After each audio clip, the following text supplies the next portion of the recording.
বসিরহাটে রেখার পর কৃষ্ণনগরে বিজেপি প্রার্থী অমৃতা রায়কে ফোন প্রধানমন্ত্রীর।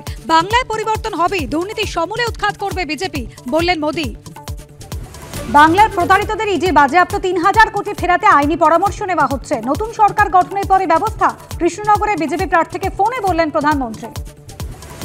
মুখ্যমন্ত্রী সম্পর্কে কুরুচিকর মন্তব্য, বিজেপির পর দিলীপকে শোকজ কমিশনে প্রার্থীপদ খারিজের দাবি তৃণমূলের। থানায় অভিযোগ, কারো আবেগে আঘাত লাগলে ক্ষমা চাইছি, বলল বিজেপি। দেবরায় বিডিও অফিসে গিয়ে বিতর্কিত মন্তব্য, ঘাটালের বিজেপি প্রার্থী হিরণকে শোকজ কমিশনে। জুনে প্রচারে শিশুদের নিয়ে মিছিলের অভিযোগ, মেদিনীপুর পুরসভার চেয়ারম্যানকেও শোকজ। ইউসুফ পাঠানের বিরুদ্ধে নির্বাচনে বিধিভঙ্গের অভিযোগ, 2011 বিশ্বকাপ জয়ের ছবি প্রচারে ব্যবহারের অভিযোগ। বহরমপুরের তৃণমূল প্রার্থীর বিরুদ্ধে কমিশনে নালিশ অধীরের।